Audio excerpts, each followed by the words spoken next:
오늘 형제자매들과 함께 나눌 하나님의 말씀의 제목은 부활 목격 사건의 재구성이라는 제목입니다. 자, 우리가 성경을 읽을 때에요, 마태복음과 마가복음, 그리고 누가복음, 요한복음, 이 네 개의 복음서가 있는데, 이 복음서에서도 어떠한 관점으로 기술을 하느냐에 따라서 어떠한 부분이 확실하게 나와 있는 부분도 있고 없는 부분도 있고, 여기선 이렇게 얘기했는데 저기서는 저렇게 얘기하는 그러한 다양한 그러한 그 기술의 방식들이 존재합니다. 근데 이것은 성경의 오류가 결코 아니고, 하나님께서는 성령님에 의해서 다 일부러 그렇게 기록을 하셨다는 사실이죠. 이 복음서에 없는 내용을 다른 복음서를 통해서 백업해 주시고 그것을 보충해 주십니다. 그래서 결국은 네 개의 이 성경을 다 읽어봄으로써 우리가 어떠한 것들을 정확하게 추론해낼 수 있는 것이죠. 그것이 마치 이렇게 정교한 퍼즐을 맞춘 것과 같습니다. 그래서 여기에 있는 구절만 가지고서는 해결할 수 없지만 다른 데에 있는 구절들로 이렇게 짜맞춰 나갈 때에 분명히 그것이 이제 하나의 그림으로 딱 이렇게 짜맞춰지게 되는 그런 놀라운 기술의 방법이 이 성령님에 의해서 기록되어져 있다. 그것이 진짜 성경 말씀이다라는 것이죠. 그래서 우리는 항상 이 성경 말씀을 유의 깊게 읽어봐야 합니다. 그래야만 헷갈리지 않아요. 그러면서 많은 사람들, 세상에 이 성경을 불신하는 자들은 이런 일부 사실들을 가지고 꼬투리를 삼고 성경의 오류를 얘기한단 말이죠. 그러나 결코 그것이 아닙니다. 성경은 언제나 성령님에 의해서 하나님의 뭐예요? 영감으로 쓰여진 것이기 때문에 한치의 오차도 없이 다 맞아 떨어지게 되는 것입니다. 자, 그런 점에 있어서 오늘 이 부활의 그 사건을 다 다른 방식으로 기록하고 있기 때문에 언뜻 보면 조금 헷갈릴 수 있는 부분을 한번 성경 공부를 해보자 하는 거예요. 그래서 오늘은 뭐 어떤 설교의 방식이 그냥 단순하게 이 하나님의 말씀을 쭉 비교해서 네 가지 복음서를 비교해 보면서 이러한 것들을 정리하는 그러한 성경 공부의 시간이 되기를 원하는 것입니다. 그래서 형제자매님들도 사실 이게 네 군데를 다 펴서 한꺼번에 읽으면서 보면 좋은데 그게 안 되니까 제가 이제 많이 도표로 정리를 해놨습니다. 자, 이 부활 사건에 대해서는요, 여기 나와 있는 것처럼 마태복음 28장 1절부터 10절, 그리고 마가복음 16장 1절부터 14절, 누가복음 24장 1절부터 43절, 그리고 요한복음 20장 1절부터 29절에서 보면 다 네 가지 각자 다른 그 기록자의 이 방식에 따라서 서술을 하고 있다는 사실입니다. 그러나 이 모든 것들이 증언이에요. 확실한 목격담입니다. 이 어떻게 예수님이 부활하셨는지, 그분을 어떻게 보았는지에 대해서 사람들이 그것을 본 사람들의 기록을 여러 가지 이제 관점에 의해서 서술하고 있다는 것이죠. 그래서 우리는 이것을 잘 짜맞출 줄 알아야만 합니다. 그것이 이제 성경을 올바르게 나누고 공부하는 우리의 몫인 거죠. 자, 그래서 이제 오늘 이것에 대해서 먼저 그 예수님의 그 죽으심부터, 그리고 그 전부터의 어떤 사건을 시간적으로 먼저 설명을 드릴게요. 우리 교회 형제자매님들은 그 예수님의 그 죽으신 날이 오늘날 현대력으로 수요일에 그 해당된다는 것을 잘 아실 겁니다. 캐톨릭에서는요, 또 일부 개신교에서는 여전히 성금요일이라고 들어보셨습니까? 금요일에 돌아가셔서 금토일 해가지고 일요일 새벽에 부활하셨다, 이런 식으로 해서 믿고 있어요. 그러니까 성경이 어떠한지에 대해서 사실 별로 관심이 없는 거예요. 그냥 전통이 그러하면 성금요일 해갖고 지키고, 순환절에 수요일이면 성수요일 그런 식으로 해갖고 그냥 온통 종교적인 관심에만 얽매여 있지, 정말 예수님의 그 기록에 의한, 성경 기록에 의한 죽으심과 부활의 사건이 어떻게 되어 있는지에 대해서는 별로 관심이 없다는 사실입니다. 그러니까 이제 오늘 이러한 말씀을 보면서 우리는 확인을 해야 되겠죠. 자, 우리는 지금 현대력을 얘기할 때는 24시간의 체계를 몇 시부터 시작하죠? 저 자정 땡 할 때부터를 이제 0시로 해갖고 한 바퀴를 돌아가서 24시간이 맞춰지는 거죠.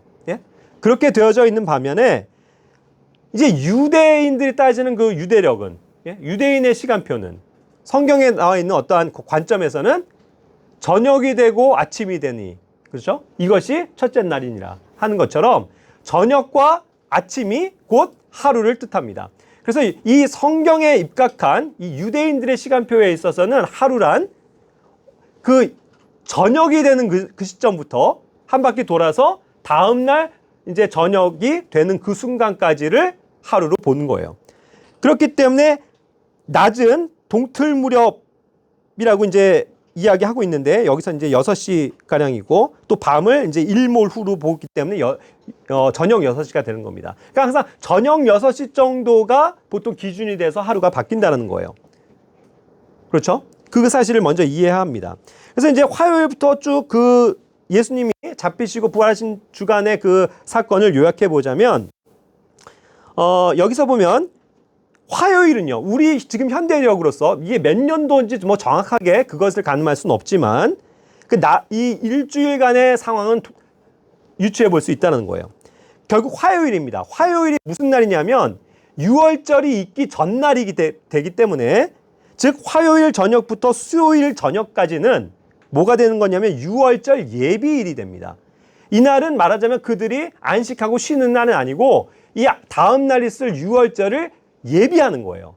그래서 집안에 있는 누룩들을 다 제거하고 유월절에 먹을 음식들을 준비하는, 예? 그래서 실제로 이날 저녁부터도 뭐예요? 그 유월절 음식들을 먹는, 양을 잡는 그러한 이제 시간이 된다는 거죠. 그래서 이날이 이제 유월절 예비일이었습니다. 자, 이때 무슨 일이 있는 거냐 하면 바로 예수님의 그 제자들과 함께한 마지막 만찬, 주님의 만찬, 이것이 이날 저녁에 있었던 거죠. 그래서 한 다락방을 예비하셨죠? 예? 그래서 거기에서 음식을 먹습니다. 이것이 마지막 만찬의 얘기예요. 그래서 이제 마지막 만찬을 마치신 후에 어떻게 하십니까? 예수님이 기도하러 나가시죠. 그때에 베드로와 요한과 야곱을 데리고 저 겟세마네 동산으로 가셨습니다. 그래서 거기서 밤이 맞도록 계속 이제 기도를 하셨던 장면이 나오죠. 또 우리를 위해서 또 당신이 가셔야 될 그 순종의 길을 위해서 기도하셨습니다. 자, 그 기도가 마치자마자 어떻게 된 거예요? 그를 팔아먹은 사탄이 그 마음속에 들어간 사탄이죠. 그죠? 그 이스카리옷 유다가 어떻게 한 거예요? 군사들을, 종들을 데리고 와서 예수님을 붙잡으려고 나오는 것 아닙니까? 그렇게 해서 이제 예수님을 실제로 붙잡게 되죠. 그렇게 해서 이제 그 대제사장이 있는 그 유대인들의 그러한 어떠한 그 치리하는 곳으로 끌려가시게 된 거죠. 그래서 거기서 이제 밤새 신문을 당하시고, 이미 그 새벽이면 벌써 빌라도에게 인도가 되어져 있는 겁니다. 그래서 이제 빌라도에 의한 재판이 다음날, 우리 지금 현대력으로 봤을 때 수요일, 새벽의 사건이니까. 그렇게 해서 신문을 하시고, 빌라도가 어쩔 수 없이 정치적인 이유 때문에 예수님을 십자가에 못 박으라고 내어주게 되죠. 그렇게 해서 이제 예수님이 십자가를 지시고, 골고다 언덕, 갈보리로 가셔서 십자가를 지시고, 거기에 못 박히신 겁니다. 그것이 이제 시간적으로, 우리 시간으로 봤을 때 오전 9시경인 거예요. 9시경. 그렇게 해서 십자가에서 못 박히셨습니다. 그리고 결국은 오후 3시경에 달리신 지 6시간 만에 어떻게 된 거예요? 운명하신 거죠. 숨을 거두신 겁니다. 자, 그러고서 나서 이제 저녁까지를 보통 한 6시 정도로 봤을 때, 그럼 이제 오후 3시경에 돌아가셨으니까 한 3시간 만에 빨리 시신을 내려서 장사 지내야 되죠. 돌무덤에 안치를 시켜야 된단 말이죠. 그 목적을 가지고 아리마대 사람 요셉, 그리고 니고데모 같은 사람, 또 여인들이 동참을 했던 겁니다. 그래서 그들이 이제 준비한 것으로 예수님의 시신을 빌라도에게 요청해서 받아서 빨리 서둘러서 가서 거기에다가 안치를 시켰죠. 이러한 장면이 유월절 예비일의 사건입니다. 그것이 오늘날의 시간표 화요일과 수요일 낮까지의 사건을 다루고 있는 거예요. 자, 그 다음에 이제 실제로 그날 저녁이 되었습니다. 그것이 이제 수요일 저녁이 되는 거죠. 그것이 유대인들이 그렇게도 엄숙하게 지켜야 되는 명절 유월절입니다. 그래서 이제 유월절부터는 안식을 해야 되는 거예요. 아무 일도 하지 않고 그냥 사람들이 있어야 되기 때문에. 그런 이유 때문에도 아까 뭐예요? 빨리 그런 부정한 일을 하지 않기 위해서 예수님의 시신을 빨리 서둘러서 안치를 시켰던 것입니다.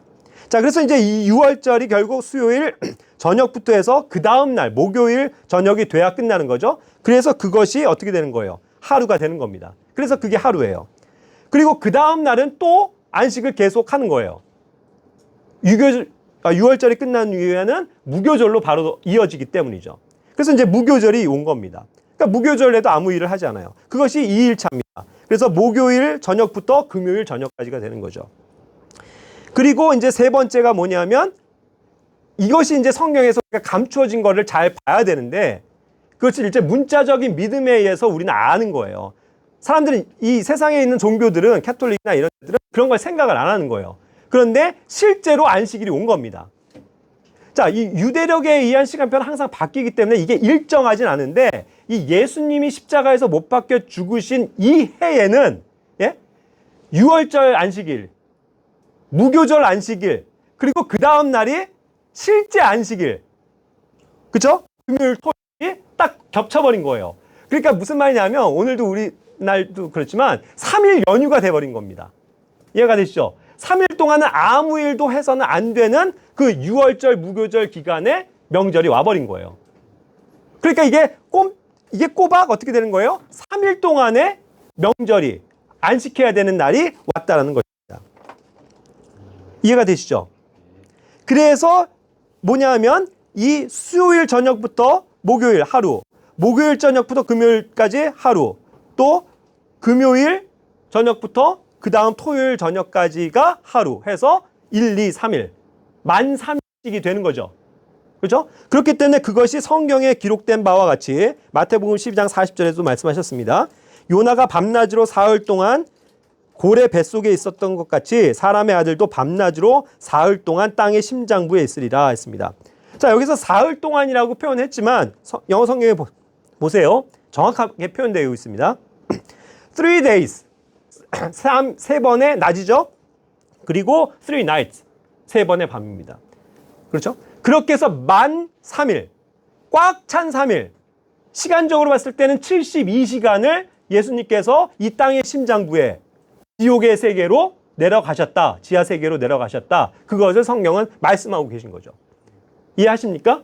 그래서 이것을 우리는 문자적으로 믿는 거예요. 그러니까 성경을 봐야만 이것이 해결이 되는 요소입니다. 그렇죠? 그런데 오늘날 세상의 종교, 기독교, 캐톨릭은 이런 거에 관심이 없어요. 자기들이 그냥 전통대로 성금요일 선포해버리면 그냥 그걸로 끝이에요. 그리고 주일 아침 해가지고 부활절, 자기들은 부활절 예배 드리면 끝이에요. 그게 아니라고요. 성경에 무엇을 얘기하고 있는지를 우리는 정확하게 알아야죠. 자, 이와 같은 식으로 3일이 꽉 찬 겁니다. 자, 그래서 이제 결국은 잘 유념해 보세요. 주님이 부활하신 건 이 세상 종교들이 얘기하는 것처럼 일요일 새벽에 예수님이 부활하신 거예요? 그게 아니라는 거예요. 이 3일 밤, 3일 낮을 꼬박 지하세계에 계셨던 분은 이미 그것이 끝나는 시점에 부활하셨다는 얘기입니다. 그럼 그 시점이 언제가 되는 거예요? 우리 현대력으로 토요일 저녁이 되는 거예요. 되세요? 토요일 저녁. 토요일 일모로 한 6시 이후에 이미 예수님은 부활해 계시다고요. 착각하면 안 돼요. 이 다음날, 그러고서 다음날 일요일, 그러니까 이제, 그렇죠? 그 아침에 새벽에 여인들이 갔을 때 무덤이 비어 있었다를 본 것일 뿐, 예수님이 이미 그 전날 저녁에 부활해 계시다고요. 그들에게 안 나타나셨을 뿐이지. 이해가 되십니까? 그런 사건인 거예요. 그러니까 이것은 감춰진 거예요. 왜 그러냐면, 자, 주의 첫날이 시작되는 건 분명히 토요일 저녁부터입니다. 그렇죠? 그런데 왜 사람들이, 그 여인들이 그 저녁에 오지 않았느냐는 뭐 때문이에요? 이미 날이 어두워졌기 때문이에요. 실제로 밤이기 때문에 밤에는 가서 못 하잖아요. 그러니까 동틀역에 갔다고요. 다음날 기다렸다가 그 의미였을 뿐입니다. 그러니까 날이 어두워서 활동에 제약이 있었기 때문이죠. 이해가 되십니까? 자, 그렇게 해서 이제 그 다음 날인 그것이 이제 주의 첫날이다라고 표현한 토요일 저녁부터의 일들인데 일요일 새벽은 이제 그만큼 이제 모든 사람이 활동하는 낮이죠. 그래서 이제 여인들이 무덤으로 찾아온 거예요. 그래서 뭘 목적으로?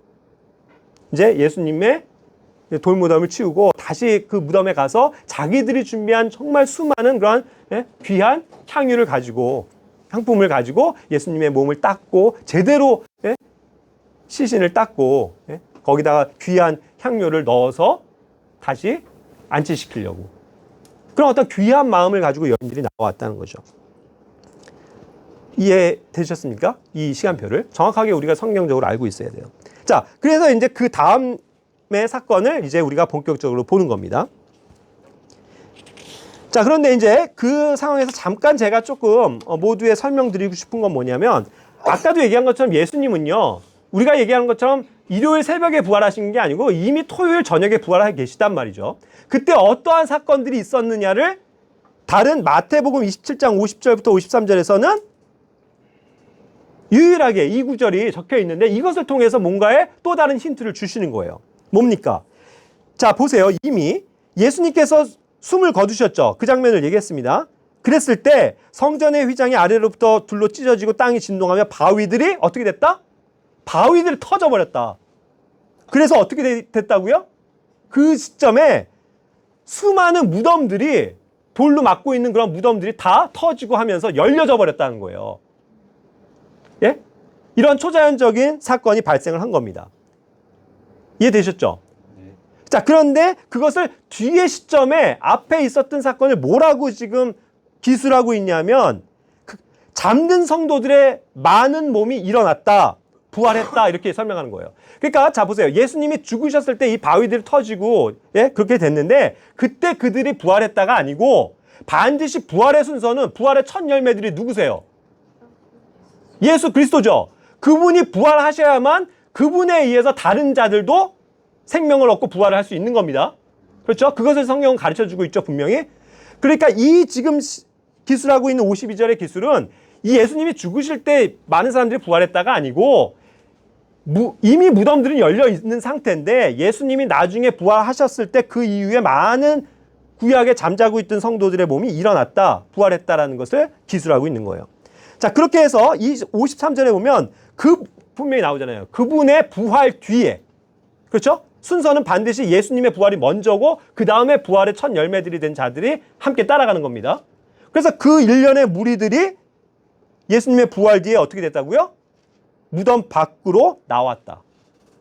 왜 나올 수 있습니까? 어떻게 나올 수 있어요? 무덤이 열려 있으니까요. 아까 얘기했잖아요. 무덤들이 다 터져서 열려 있으니까 나올 수 있었단 말입니다. 그렇죠? 무덤이 열려 있어야 나올 수 있는 거예요, 그들은. 그렇게 해서 나왔어요. 그렇게 해서 거룩한 도시로 들어가서 많은 사람에게 보였다라고 하면, 그렇게 해서 그것을 나중에 기술한 건데, 언제 어떻게 그들이 많은 사람들에게 보였을까요? 많은 사람들이 부활한 사람이라는 걸 안 것은 나중에 서로의 그 증언에 의해서 기록된 거잖아요. 그렇다고 보면 여기서 그들이, 많은 사람들이, 많은 성도들이 본 부활한 사람들의 몸을 본 것은 누구겠어요? 바로 자기들의 아버지, 자기들의 어머니, 자기들의 할아버지, 예? 그와 같이 자기들이 알아볼 수 있는 사람들이었다는 얘기잖아요. 그들은 육체의 몸을 가지고 부활한 거니까. 그렇죠? 그들이 뭐 지금 아브라함을 본 게 아니에요, 여러분. 이삭을 본 게 아닙니다. 그들이 확인해서 아버지, 할아버지, 깜짝 놀랐다는 거죠. 예? 그렇게 해서 그 밤에 이미 그들이 부활한 몸을 입고 활동을 한 거예요. 그렇게 해서 얘야 하면서 아들에게 나타나고 딸에게 나타나고, 그 사건을 지금 짤막한 구절이지만 보여주고 있다는 사실이죠. 이렇게 해서 일련의 무리들이 예수님과 함께 부활을 했습니다. 이해가 분명히 되셨나요? 오늘은 우리가 성경 공부입니다. 분명히 이해하시면 됩니다. 그렇죠? 예. 자, 그래서 이 사건이 무엇과 연관됩니까? 이것을 또 백업해주는 신약 서신서가 에베소서 4장 8절부터 10절입니다.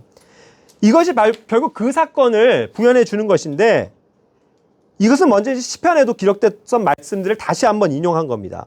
그분께서 높은 곳으로 올라가실 때에 포로로 잡힌 자들을 포로로 이끄시고 사람들에게 선물들을 주셨다라고 기록했습니다. 그러면서 이제 그분께서 올라가셨은즉 또 그분께서 또한 먼저 땅의 더 낮은 부분들로 내려가신 것이 아니면 무엇이냐. 그래서 그 내려가시고 다시 하늘로 올라가신 분이 바로 그분 예수 그리스도라는 사실을 이야기하고 있죠. 자, 이것을 종합적으로 말씀드릴게요. 예수님은 방금도 3일 밤 3일 낮을 이 지하 낮은 곳으로 내려가셨습니다. 그것이 분명하다라는 거죠. 그죠? 그 낮은 부분으로 내려가셨죠. 그리고 올라오셨다, 부활하셨다라는 건데, 여기서는 그때의 그 지하 세계에 있던 포로된 자들을 다시 사로잡아서 올리셨다. 이것을 얘기하고 있는 거예요. 그래서 여기서 포로라고 이야기하고 있는 그 단어, captivity라는 단어를 사용했는데, 이것이 이제 우리가 포로라고도 얘기하지만 결국 사로잡는다라는 뜻이에요. 사로잡은 자, 사로잡는 것. 그죠? 그래서 그러한 사람들을 사로잡아서 올리셨다라는 것을 기록하고 있는 겁니다. 이것이 먼저는 시편 68편 18절에 나와 있는 말씀이에요. 여기서 주께서 높은 곳, 예언이죠. 대언을 한 겁니다. 이미 시편에서. 주께서 높은 곳으로 올라가시며, 하늘입니다. 포로로 잡힌 자들을 포로로 이끄시고 하셨어요. 그리고 사람들을 위하여 선물들을 여기선 근데 기억하실 게 받으시되 했습니다. 받으셨다고요. 선물들을. 하나님으로부터 오는 그런 영적인 선물들을 이미 받으셨다라고 표현했어요.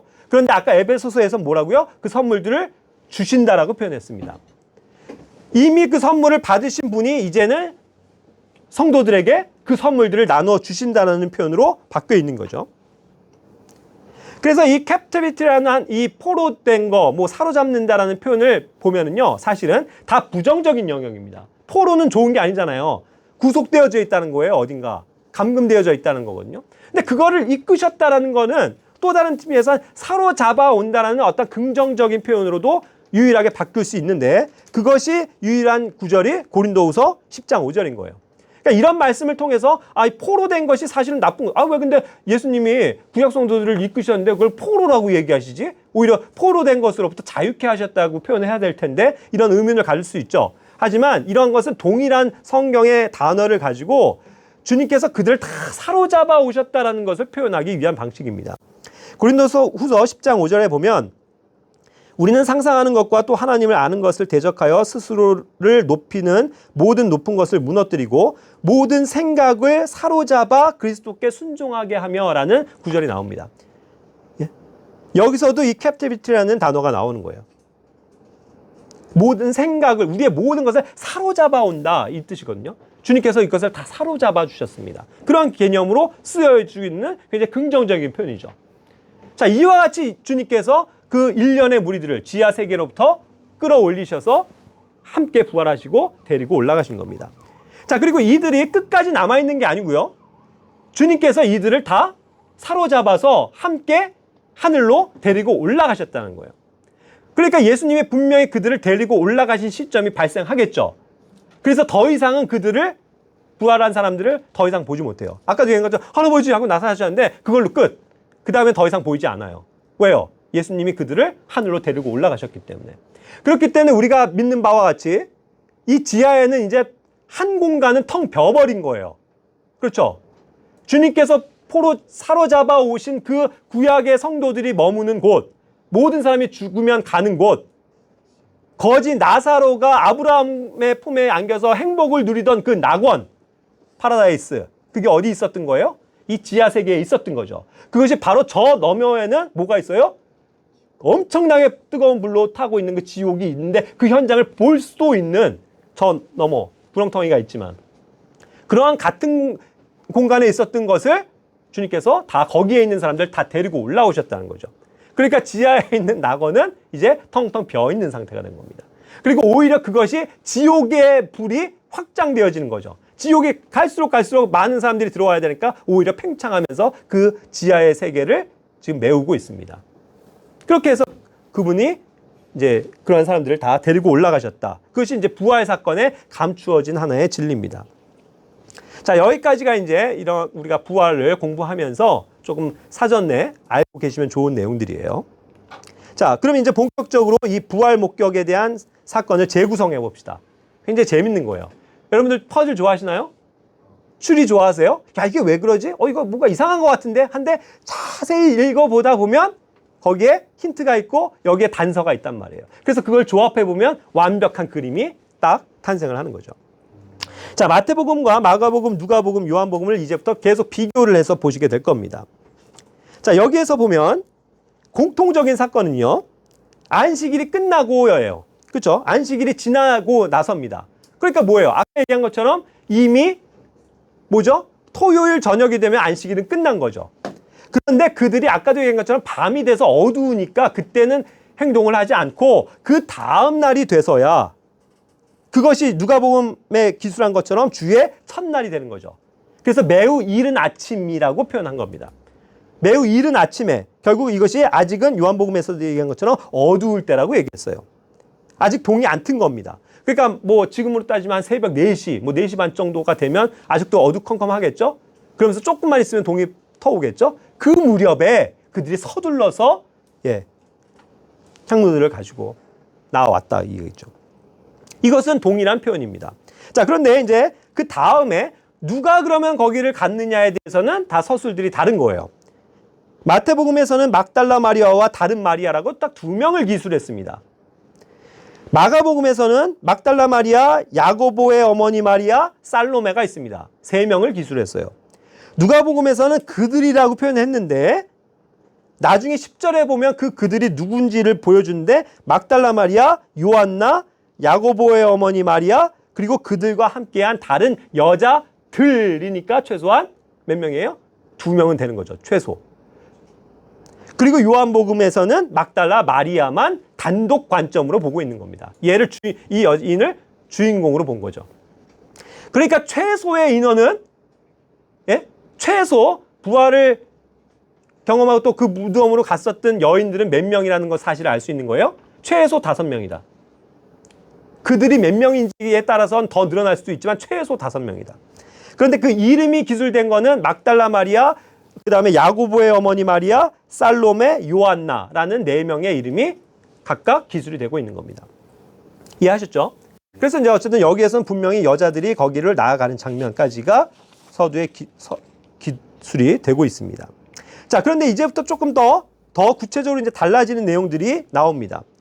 사건의 재구성 첫 번째, 이 빈무덤의 사건이에요. 마태복음에서는 그렇게 가고 있을 때 큰 지진이 일어났다고 표현했습니다. 큰 지진. 그것은 앞서 예전에 예수님이 죽으실 때 막 우당탕탕 하면서 막 바위들 터지고 그런 사건이 아니고 지금 이 새벽에 어떤 큰 지진을 감지했다는 거예요. 그런데 그 지진이 우리가 알고 있는 어떤 그런 식의 지진이 아니고 하늘로부터 천사가 내려와서 우왕 하는 요동치는 그런 거였죠. 그렇게 해서 그 막혀있는 돌무덤을 우당탕탕 하면서 엄청 굉음을 내면서 치우게 되는 그러한 진동의 기적이 일어났었던 것을 기술합니다. 그래서 그 돌은 굉장히 크다고 그랬어요. 여인들이 5명이 아무리 힘을 합쳐도 사실 움직일 수가 없는 그런 큰 돌이었습니다. 그러니까 마가복음에서도 그걸 누가 굴려줄까 하면서 걱정하면서 갔다고 그랬죠. 그런데 누가복음에서는 이제 그거를 이미 좀 그 나중 관점 조금 그 다음 시점으로 해서 돌무덤에서 이미 굴려진 것을 발견했다라고 표현한 거예요.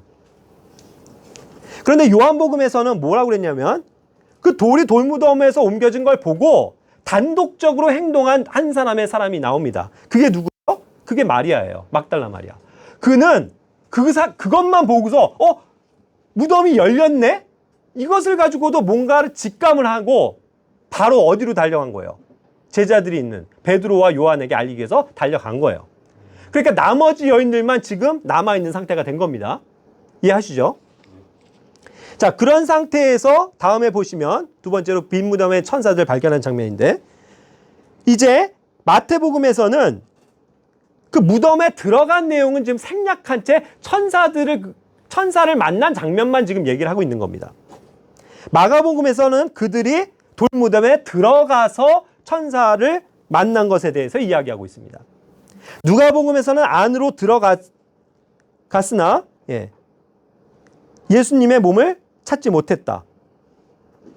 그래서 이제 당황하고 있었던 거, 그러한 어떤 그 마리아의 관점에서 본 것을 기술하고 있죠. 자, 그러니까 어쨌든 그들은 다 들어간 겁니다. 나머지 여인들은.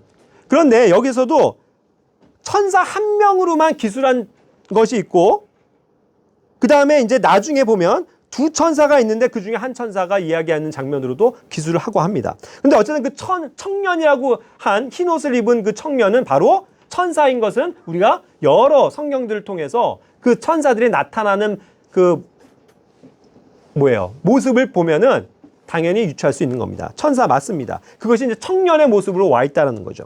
그러면서 그가 알린 사실은 뭐냐면 너네 누굴 찾고 있냐? 여기 누우셨던 걸 봐라. 그분께서는 죽은 자들로부터 이미 살아나셨어. 그러니까 여기 안 계셔. 그러니까 너네는 빨리 가서 제자들에게 그 사실을 알려라 하는 그 기쁜 소식을 전달을 해준 거죠. 그렇죠?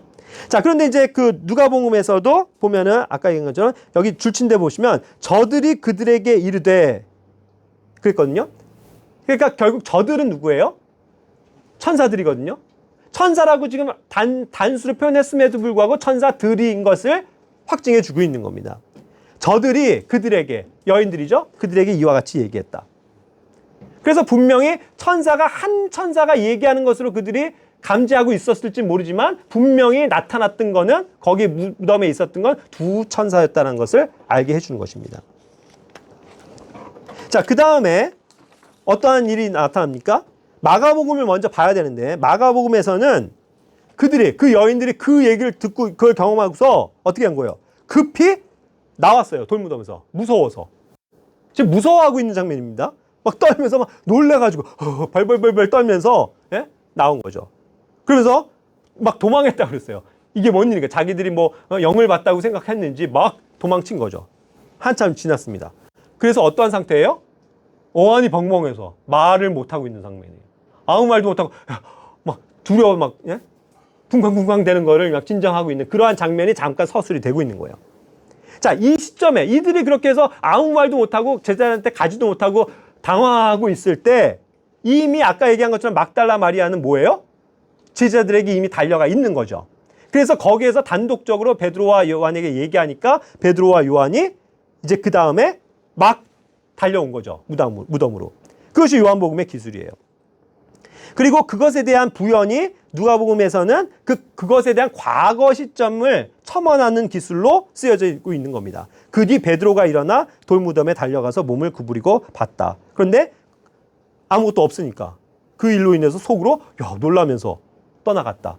다시 돌아갔다. 그 사실을 지금 이야기하고 있는 건데 사실은 더 자세히 보면 요한복음에서는 그것이 요한과 베드로가 갔었다는 사실을 이야기해 주는 거죠. 누가복음은 베드로 관점으로만 지금 서술을 한 거고. 그렇죠?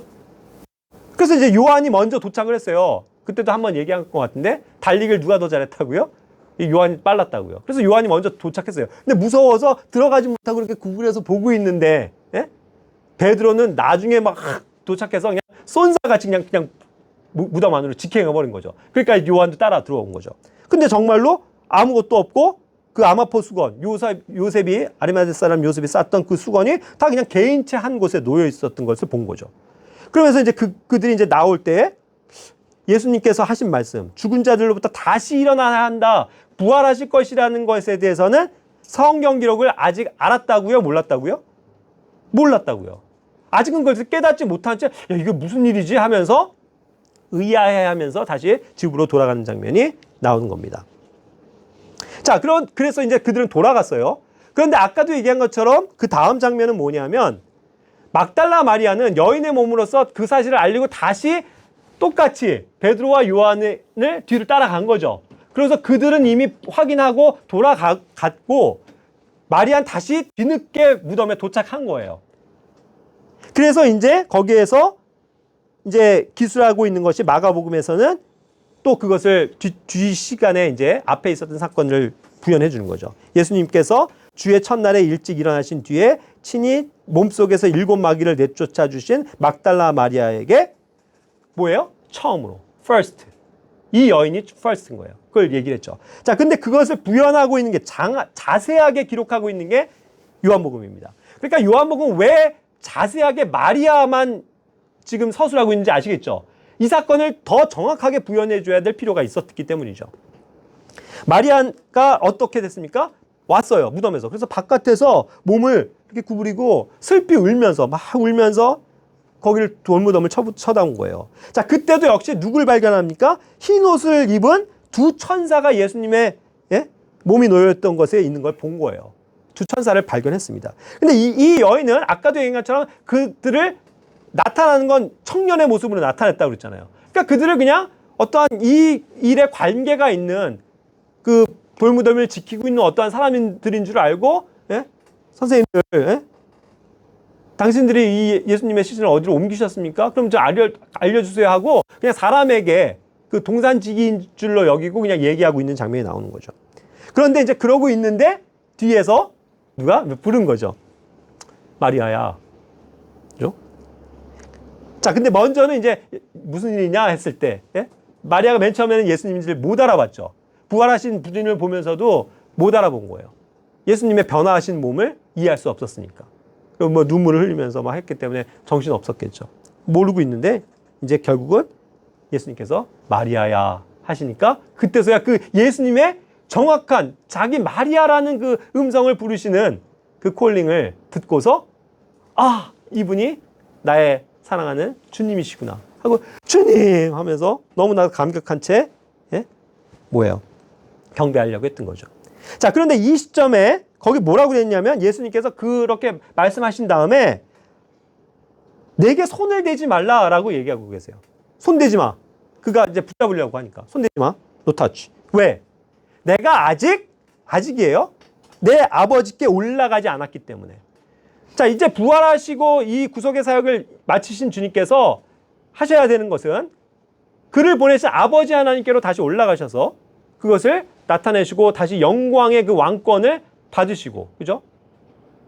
인정을 받으시고 그것을 그러니까 물론 아시지만 거기에 이제 포고하시고 다시 내려오셔야 됐던 거예요. 그러니까 굉장히 짧은 순간이지만 아직은 올라가시지 않은 상태예요. 이때만 해도 내가 거기 다녀와야 된다는 거죠. 그러고서 말리셨던 거예요. 그렇게 해서.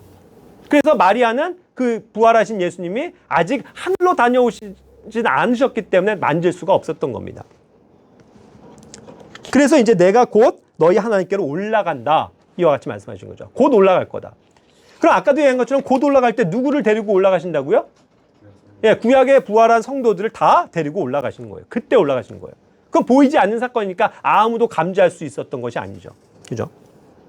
자, 그렇게 해서 이제 그 다음 사건이 뭐냐면 이제 그 정신을 차린 그 여인들이 두려워서 떨던 여인들이 이제 막 뒤늦게 제자들이 있는 곳으로 달려간 거죠. 간 거예요. 그렇게 해서 가고 있는데 어떤 거예요? 이때 예수님이 그들을 만나셨어요. 뭐라고요? 잘 있었냐? 잘 있느냐? 하시니까 이제 여인들이 깜짝 놀라갖고 주님 하면서 그 부활하신 주님을 보고 감격해서 어떻게 했어요?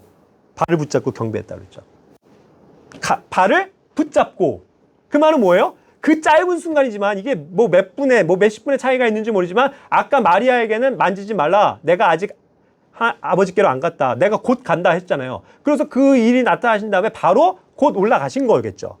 그러고서 이제 주님 하나님께 보이시고 다시 내려오신 거죠. 그래서 내려오셔서 처음 만난 사람들이 누군 거예요? 이 여자들이었던 거죠. 가고 있는 여자들. 그러니까 예수님 하면서 그들이 발을 붙잡고 경배했다는 거예요. 이들은 두 번째로 그래서 두 번째 텀으로 예수님을 목격한 자들인데 이젠 예수님의 발을 붙잡고 경배를 했었던 그런 사람들인 거죠. 자, 이와 같은 사건들을 이제 누가복음에서는 이런 것들 다 돌아와서 부활하신 주님을 만난 것에 대해서 증언했었던 사건을 다루고 있는 겁니다.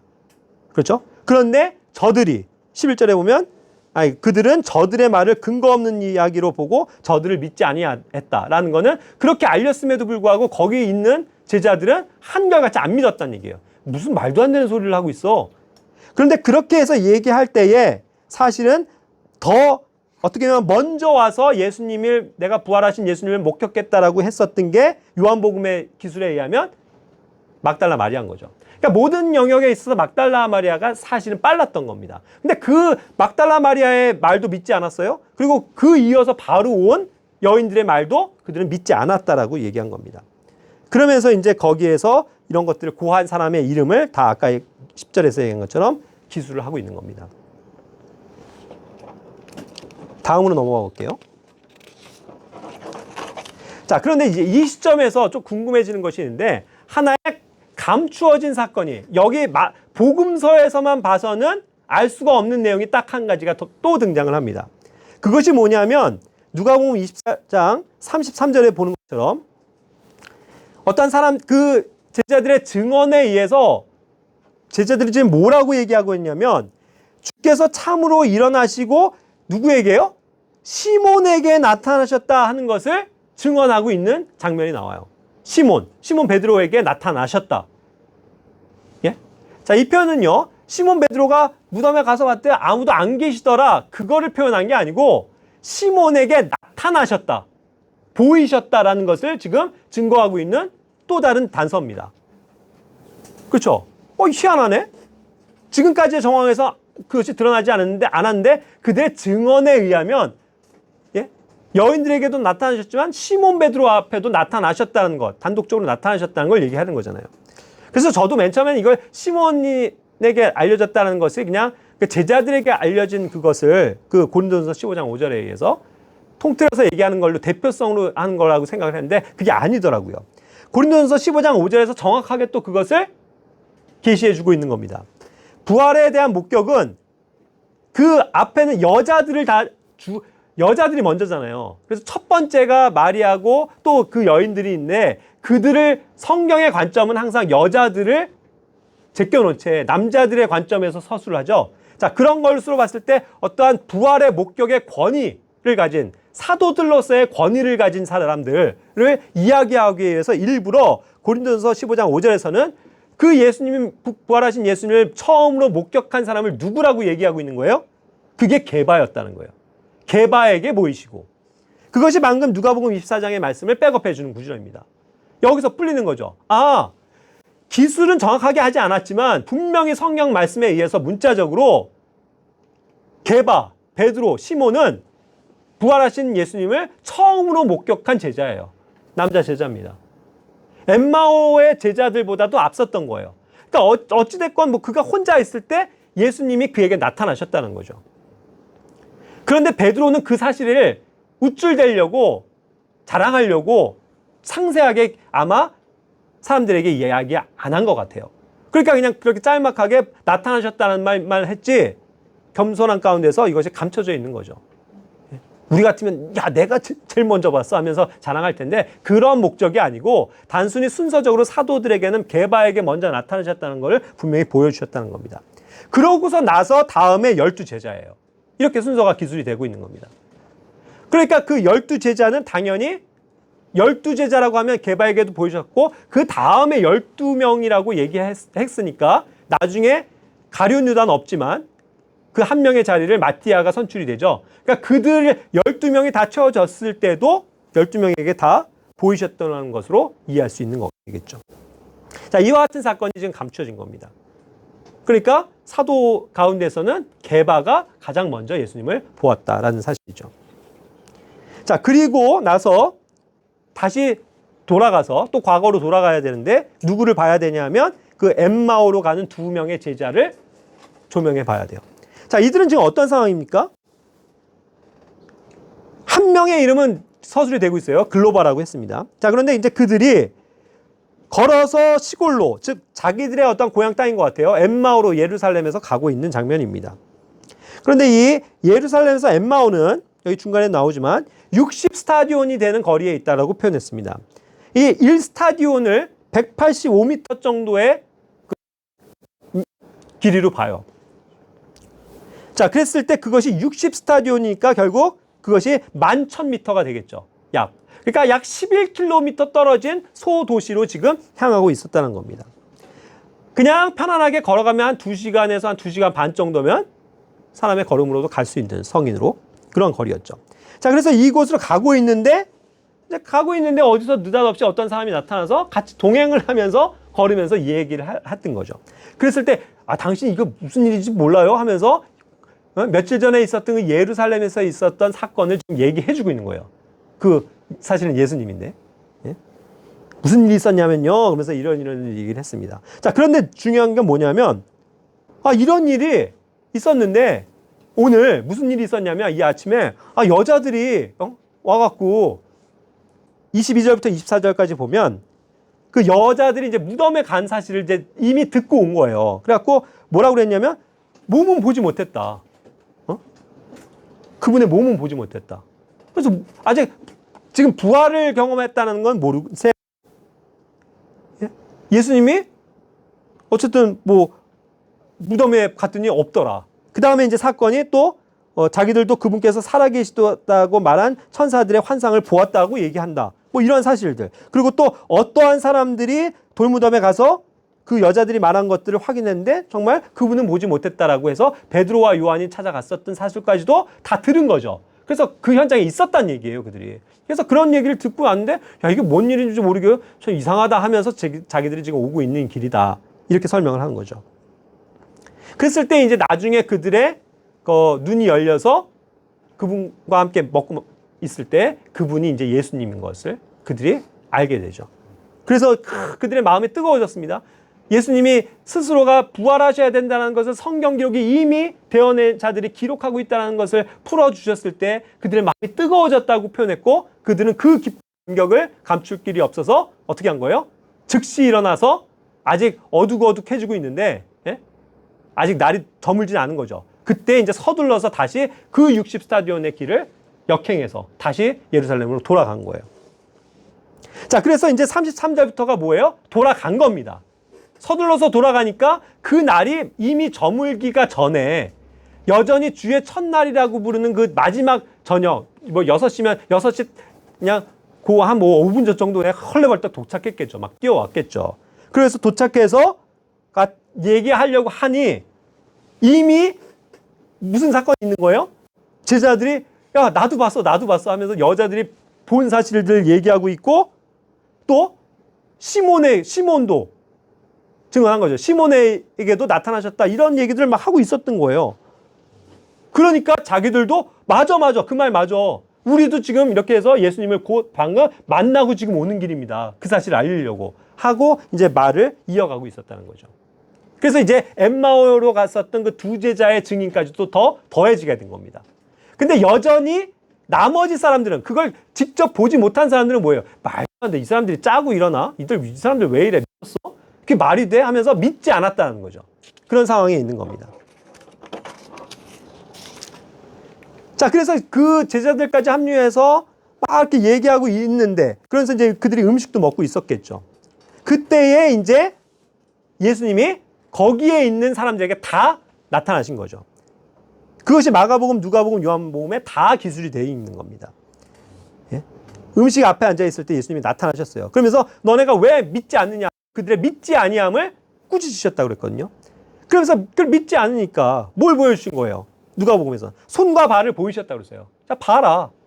나 맞지? 이제 믿겠냐? 하면서 보여주셨다는 얘기죠. 책망하시고. 그죠? 그런데 그것을 요한복음에서는 두 손과 발도 보이셨지만 결국 그렇게 할 때 옆구리도 보이셨다는 것으로 더 첨언한 거죠. 손과 발과 옆구리를 다 보이신 거예요. 그게 증거니까. 십자가에 못 박히셨던 그 예수님의 몸의 증거니까. 그러나 이 뭐예요? 영광스러운 몸인 거죠. 그러니까 그냥 나타나시고 야, 음식 좀 줘봐 하고 같이 음식도 주신 거예요. 그러다가 또 갑자기 사라지시죠. 그런 영광스러운 몸으로 이제 나타나신 걸 보이신 거죠. 자, 그런데 그렇게 해서 그들에게 다 나타나셨을 때 그거를 다 11제자라고도 표현하는 건데 나중에 가서는 그걸 다 제자의 무리로 보는 건데 근데 그 중에 사실상 한 명이 없었다고요. 그게 누구예요? 토마였던 거죠. 토마는 그 자리에 없었던 거예요. 그래서 믿지 못하고 나중에 와서 딴소리 하는 거죠. 제자들은 다 봤다고 하는데 여인들은 다 봤다고 하는데 무슨 말도 안 돼. 내가 예수님의 거기에 손가락을 내가 집어넣나 보지 않고서 난 못 믿어. 우리와 똑같은 그러한 의심을 했었다는 거죠. 그런 사건이에요. 자, 그러니까 이제 예수님께서는 마지막으로 이런 도마에게까지도 다 확인시켜 주셔야 했고 또 중요한 건 뭐냐면 기억하시죠? 천사가 나타났을 때 뭐라고 얘기했는지 너희가 제자들에게 알려라. 예수님이 부활하셨다. 그러면서 어디로 가라고 그랬어요? 갈릴리로 가라. 갈릴리로 가서 너희가 거기서 주님을 만날 것이다 라고 약속하셨죠. 말씀하셨죠. 그러니까 결국은 갈릴리로 그들은 돌아가 있다는 거죠. 그것이 아마도 요한복음 20장 26절 이후에는 여드레, 즉 그로부터 8일이나 지났습니다. 그럼 8일 동안 그들이 예루살렘에 가만히 있었던 게 아니고 그 약속대로, 그 명령대로 어디를 가야 되는 거예요? 갈릴리를 가야죠. 8일이면 충분합니다. 그들이 서둘러서 가서 이제 갈릴리의 어떠한 집에 지금 와 있는 상태를 얘기하는 것 같아요. 근데 여전히 문은 닫혀 있었습니다. 그런데 닫혀 있는데도 어디서 나타나셨는지 슉 하고 예수님이 들어와 계신 거예요. 깜짝 놀랐죠. 그러니까 이미 예수님을 경험한 사람들이 와, 주님이시다 했죠. 그런데 유독 한 사람에게 딱 지적하시면서 도마야, 봐라. 네 손가락을 내밀어서 내 두 손에 넣어보고 옆구리에 넣어봐라. 봐라. 나 맞냐? 그때서야 도마가 아무 말도 못하고 주님, 나의 주시면 나의 하나님이십니다 하고 고백하게 되죠. 그랬을 때 보고서 믿는 것이 복된 게 아니라 보지 않고 믿는 것이 더 복된 것이라는 거, 그 믿음을 우리에게 요구하시는 것을 말씀하고 계시죠. 그래서 도마가 거기에서 이제 주님 앞에 엎드려지는 장면이 나오는 거죠. 자, 이렇게 해서 이제 모든 제자들, 결국 현재로서는 가룟 유다 빼 있으니까 11명의 제자들이 다 예수님을 목격한 상태가 돼 있는 겁니다. 자, 그러고서 나서 이제 복음서에서는 알 수 없는 내용들을 가지고 볼 때에 또 고린도전서 15장 6절부터의 말씀을 보시면 그 뒤에 시간이 지나서 어떤 사건이 나오냐면 500여 명의 형제들에게 한 번에 보이셨다라고 표현했어요. 500여 명의 사람들에게 동시에 보이셨다는 뜻입니다. 한 번에. 그런데 이것이 보면 He was seen of above 500 brethren이라고 했는데요. above, 뭔가 그 위에 있는 저기잖아요. 그러니까 그들이 딱 목격한 건 이렇게 딱 봤을 때 이게 자기들의 어떤 육안의 위에, 그들 위에 예수님이 딱 나타나서 보이셨던 것을 이야기하는 것 같아요. 그죠? 그래서 어쨌든 그 500여 명이 동시에 그냥 굉장히 많은 곳에 분포해 있는, 퍼져 있는 자들이 500명이 동시에 저 위에 계신 부활하신 예수님을 목격했다는 사건으로 이해할 수 있는 것 같습니다. 그래서 그 사람들 가운데서도 지금 몇십 년이 지난 이 사도의 시대에 대다수는 뭐라고요?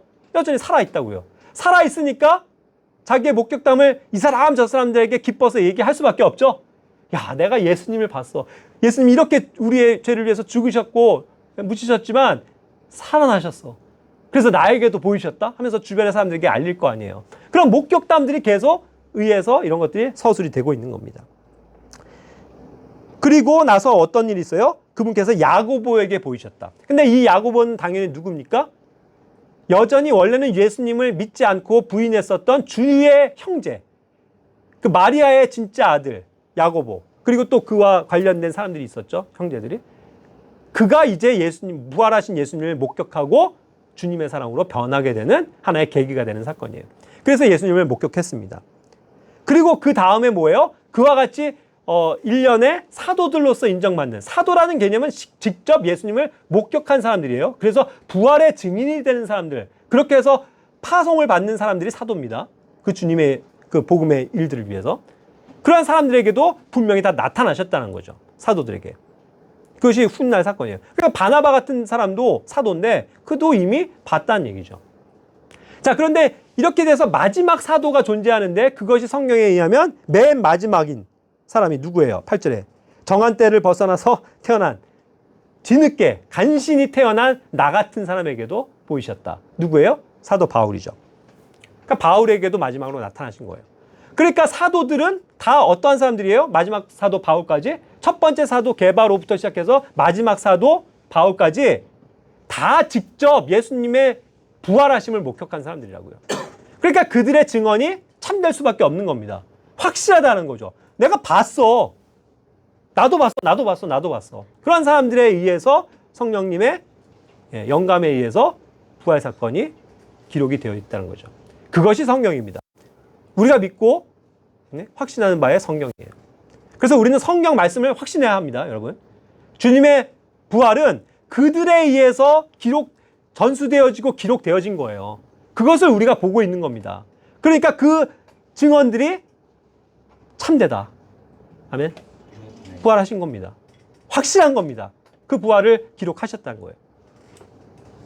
얼마나 감사한 겁니까? 자, 그래서 이제 마지막으로 총정리 한번 해보고 넘어갑시다. 다시. 첫 번째 부활 목격한 사람은 정말 하나의 여인이었어요. 연약한 여인이었습니다. 7 마귀가 들려서 고생받던 그 불쌍한 여인. 막달라 마리아. 하지만 그렇게 해서 구원을 받고 치유받고 정말 마음을 다해서 예수님을 사랑하면서 따랐었던 그 여인 막달라 마리아. 그 다음에 두 번째가 또 그를 사랑했었던 믿음의 여인들이었죠. 그들이 예수님을 먼저 본 거예요. 참 이런 걸 보면 여자들의 믿음이 대단합니다. 그렇죠? 그리고 자매님들의 믿음이 귀한 거예요. 그 순수한 마음, 사랑하는 마음. 그죠? 그 다음에 성경 기록에 의하면 베드로가 사도를 대표해서 처음으로 예수님을 목격한 겁니다. 그 다음에 또 엠마오로 가던 두 제자가 예수님을 목격했고 그 다음에 돌아와서는 나중에 순차적으로 12명의 모든 제자들이 다 예수님을 본 거죠. 그리고 나서는 500여 형제들이 다 동시에 그것을 보았고 그래서 또 나중에는 주님의 그 형제였던 야고보도 보게 되었고 또 모든 사도들이 보게 되었으며 마지막으로는 바울도 그 사실을 목격했다는 사실입니다. 이와 같이 우리에게 부활은 진실이다. 사실이다. 예수님은 살아계시다. 네? 살아계시다. 지금도 살아계시다. 그것을 수많은 사람들이 본 사실들을 기록했고 우리는 눈으로 보지 못했지만 뭐예요? 도마처럼 보지 않고 믿는 우리 복된 성도들. 예? 보지 않았으나 그걸 믿음으로 보는. 확실하세요? 예수님 살아계십니까? 네. 예? 내 마음에 살아계세요? 그거 확실하다는 거예요. 그래서 이제 정말 그렇게 부활하신 우리 주님을 이 시간 찬양 드리면서 말씀을 마치도록 하겠습니다. 기도할게요.